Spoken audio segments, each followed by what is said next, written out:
Olá, benditos! Que bom estarmos juntos mais uma vez para mergulhar em um dos capítulos mais práticos e confrontadores do Evangelho de Lucas. Esse capítulo é essencialmente um tratado sobre a comunicação e a postura do coração diante de Deus. Vamos então ao 11º capítulo da série 24 dias com o Filho do Homem em Lucas.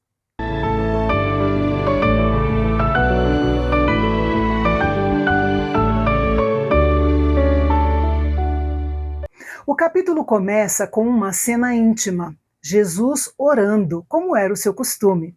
Os discípulos permanecem ali observando e absorvendo o poder da sua oração. Havia algo de cativante na vida de oração de Jesus. A maneira como ele orava demonstrava a profundidade do seu relacionamento com Deus Pai.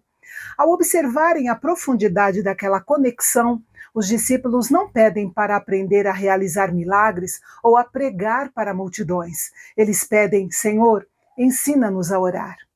Jesus responde entregando o que nós conhecemos como o Pai Nosso, aqui em uma versão concisa que foca apenas na petição pelo reino, pelo pão cotidiano e pelo perdão. Isso indica que ela não deveria ser usada como um ritual preciso ou uma fórmula mágica para a oração. Mas Jesus não para por aí. Ele conta a parábola do amigo inoportuno para nos ensinar que a oração deve ser uma insistência baseada na confiança. Só a título de curiosidade, naquela época, as casas dos camponeses eram projetadas de maneira a ter segurança, economia e aquecimento. Sendo assim, era costume de uma família inteira viver junta numa casa de um só cômodo. De um lado da casa havia uma plataforma elevada onde todos dormiam. No chão ficavam todos os seus animais, uma vaca, talvez algumas ovelhas e cabras, e assim por diante.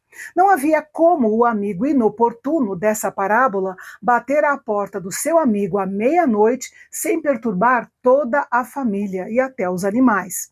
Com isso, Jesus nos ensina que muitas vezes Deus espera pela nossa persistência fervorosa em oração. Não é que Deus seja relutante e precise ser persuadido. Nossa persistência não muda Deus, ela nos muda, desenvolvendo em nós um coração em sintonia com aquilo que Deus deseja. Somos instruídos a continuar pedindo, buscando e batendo. Todos os três verbos são contínuos. Jesus não está falando de atividades isoladas, mas daquelas que persistem. A promessa aqui não é que teremos um gênio da lâmpada, mas que o Pai é tão bom que, se pedirmos, Ele nos dará o que há de mais precioso, o Espírito Santo. Lucas quer enfatizar que a resposta definitiva para qualquer oração não é apenas um bem material, mas a própria presença e o poder de Deus habitando em nós através do Espírito Santo. Avançando no texto, a atmosfera muda. O tom de intimidade da oração dá lugar ao conflito. Jesus expulsa um demônio que tornava um homem mudo e a multidão se divide. Alguns, em uma tentativa desesperada de desacreditá-lo, lançam a acusação de que ele opera pelo poder de Beelzebu, que no contexto bíblico e cultural da época de Jesus era o maioral dos demônios. A resposta de Jesus é de uma lógica implacável. Um reino dividido contra si mesmo não subsistirá. Ele estabelece aqui a urgência da decisão. Não existe neutralidade no reino de Deus. Quem com ele não ajunta, espalha. Jesus então descreve a imagem de uma pessoa liberta de um demônio, mas que ainda não é preenchida pela presença de Deus. É a imagem de uma pessoa que tenta ser neutra. Ela diz que não é de Satanás, mas também não é de Jesus. E ele nos mostra como isso é impossível. Jesus alerta que essa pessoa se torna um alvo ainda mais fácil do retorno do inimigo. A mensagem é clara: a reforma externa sem a ocupação interna pelo Espírito Santo é perigosa. A pessoa pode acabar em situação pior do que antes. Ao ouvir essas palavras, uma mulher grita de maneira espontânea no meio da multidão, querendo honrar Jesus e sua mãe, exaltando seus laços biológicos e a honra de sua mãe em tê-lo gerado. Mas Jesus redireciona o foco e diz que mais feliz é quem ouve a palavra de Deus e a pratica. Com isso, ele ensina que a obediência a Deus é um privilégio maior do que qualquer herança ou laço de sangue. Como as multidões só aumentavam em volta dele, Jesus começou a dizer que aquela era uma geração perversa que pedia um sinal milagroso que provasse quem ele era, mesmo com todos os milagres que ele já tinha realizado. Ele usa dois exemplos históricos para envergonhá-los: a rainha de Sabá, que viajou de longe para ouvir a sabedoria de Salomão, e os ninivitas, que se arrependeram com a pregação de Jonas. O ponto central de Jesus é: aqui está quem é maior do que Salomão e do que Jonas.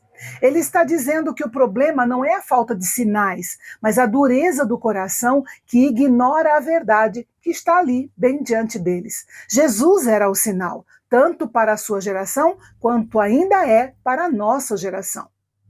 Nos versículos 33 a 36, Jesus utiliza a metáfora da candeia para explicar que a revelação de Deus e a sua palavra não foram feitas para o segredo ou para a exclusividade, mas para iluminar a realidade e guiar os passos de todos.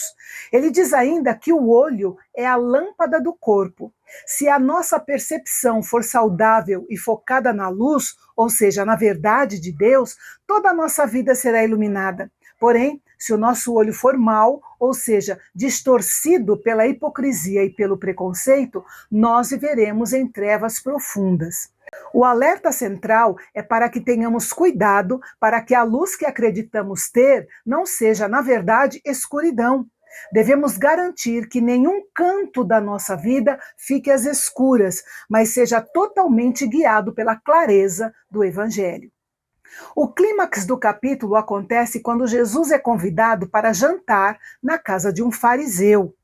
O anfitrião fica admirado porque Jesus não segue o ritual da lavagem das mãos antes da refeição.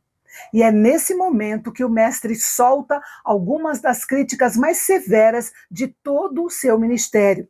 Ele olha para aqueles fariseus e confronta a sua obsessão com a pureza ritual, os comparando a alguém que limpa o exterior de um copo e de um prato, mas deixa o interior cheio de sujeira.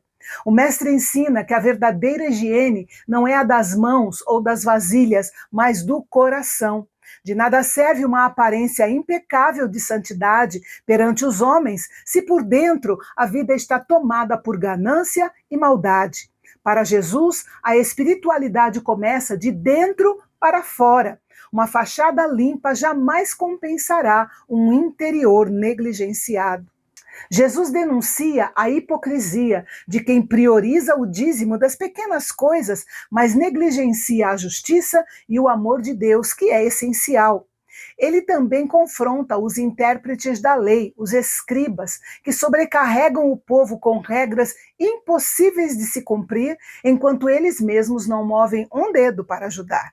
O capítulo termina com uma tensão palpável, revelando a falência espiritual dos líderes religiosos. Ao serem confrontados pela verdade, em vez de se arrependerem, eles se empenham em levar Jesus a um deslize em suas palavras, para o acusar e o condenar. Isso nos traz um alerta solene. A palavra de Deus ou nos transforma pela humildade ou nos endurece pela resistência. A lição que Lucas 11 deixa para nós hoje é sobre a luz do corpo, os olhos. Jesus disse que se nossos olhos forem bons, todo o nosso corpo terá luz. O que ele quer dizer é que a forma como enxergamos a Deus na oração, a forma como enxergamos sua autoridade nos milagres e a forma como vivemos nossa fé sem hipocrisia determina se somos guiados pela luz ou pelas trevas, se vivemos uma espiritualidade genuína ou apenas de aparências. Depois de confrontar a hipocrisia externa, Jesus agora nos convida a olhar para o nosso interior. No próximo capítulo, o mestre remove as máscaras do medo e da ansiedade, ensinando que uma vida livre de fingimentos é o único caminho para a verdadeira confiança na providência do Pai. É amanhã, aqui no Canal Bendito. Até lá!